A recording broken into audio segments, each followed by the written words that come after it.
briser, de casser parfois les règles.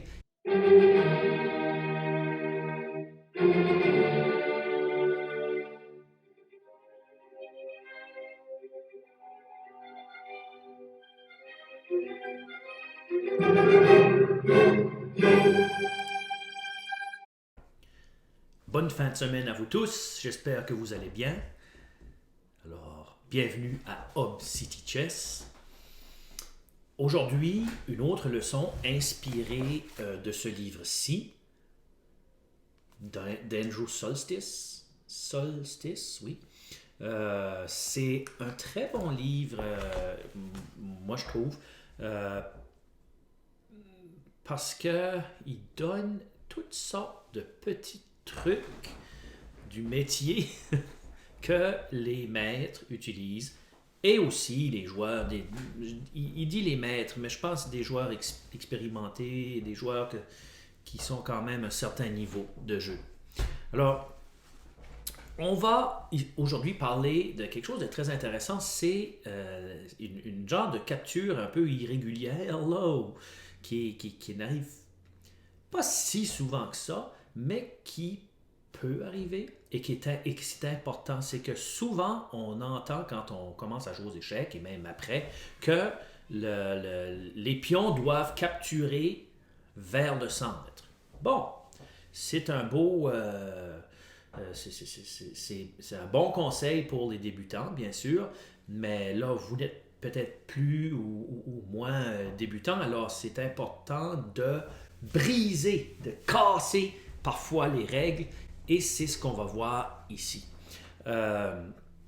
Moi, j'aime bien ça parce que j'ai réalisé ça à force de jouer des carreaux-cannes. Je m'aperçois que parfois, prendre avec le pion F au lieu du pion H peut avoir des avantages certains.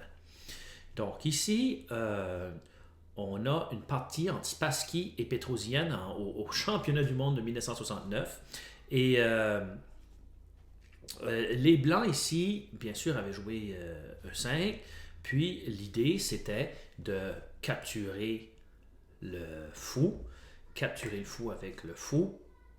Puis ensuite, de la capture habituelle avec le pion, disons, apporter le cavalier à E4 pour préparer cavalier F, G5. Ensuite, la dame. Alors, je vais vous faire un peu...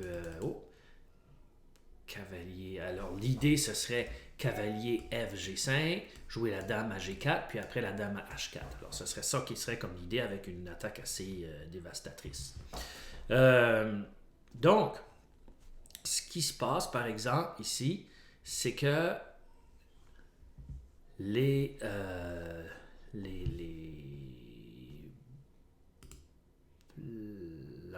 noirs, n'ont pas pris de cette façon-là.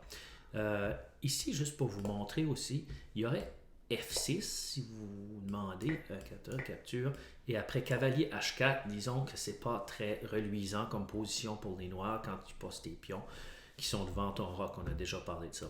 Donc, finalement, ce qui s'est passé, quand Spassky a pris le fou de Petrosian, puis là, il faut considérer que c'est Petrosian que les noirs. Donc, Petrosian a capturé avec le pion F. Oups, avec le pion F. Et en capturant avec le pion F, ce qui se passe, c'est que ça empêche les attaques avec cavalier G5 parce que là, il peut avoir H6 de jouer pour simplement l'enlever de là. Ou même le prévenir aussi un peu plus tard. Donc, ensuite, ce qui s'est passé, c'est assez intéressant, c'est que Petrosian a simplement créé une forteresse assez impressionnante à l'aide de ses pièces et de sa structure de pion aussi. Alors, ça a continué comme ça. Et de cette façon-là, comme ça, ça s'est terminé par une nulle. Donc, bien sûr, dans ce genre de position-là, probablement particulièrement contre Petrosian, essayer de forcer pour les blancs quelque chose dans une position noire qui est très solide serait très, très dangereux et probablement pas conseillé. Regardons une autre partie. Une autre partie qui est entre Sveshnikov et Balachov en 1976, qui a aussi pour thème la capture avec le pion F.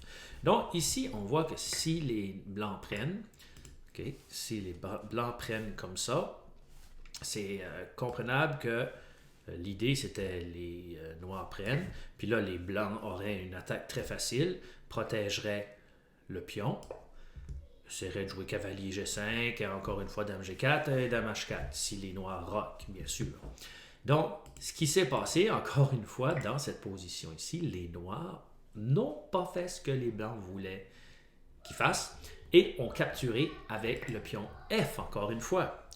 Alors, à noter, bien sûr, que lorsque les noirs vont roquer, la tour va se retrouver sur une colonne semi-ouverte et peut créer de bonnes chances de jeu. Donc, ici, les blancs, on poursuit avec fou F4 pour protéger encore le pion ici. Les noirs ont roqué, fou G3, cavalier E7 qui s'en va vers F5, cavalier B D2, cavalier F5. Ici, les blancs aimeraient bien pouvoir placer cavalier là, comme avant-poste, mais en jouant cavalier B3, les noirs avaient fou A4 qui, bien sûr, cloue le cavalier sur la dame. Si le cavalier s'enlève, la dame se fait capturer. Donc, il a joué ici le roi à H1. H1, dame B6 attaque ce pion-là, dame C2 protège 2 fois, et tour à D8. Et regardez bien la petite idée, le petit plan intéressant que les noirs vont faire et qui fonctionne aussi à cause que les noirs ont pris avec le pion F. Regardez qu'est-ce qu'ils vont faire. Tour A2, ok. H6 et ensuite G5 qui va puis les noirs ont gagné plus tard dans la partie, mais regardez bien comment beau que c'est. Le roi noir est bien protégé, mais il est en train de créer du contre-jeu sur le roi ennemi et le roc ennemi. Donc, c'est ce que c'était pour aujourd'hui. C'est juste.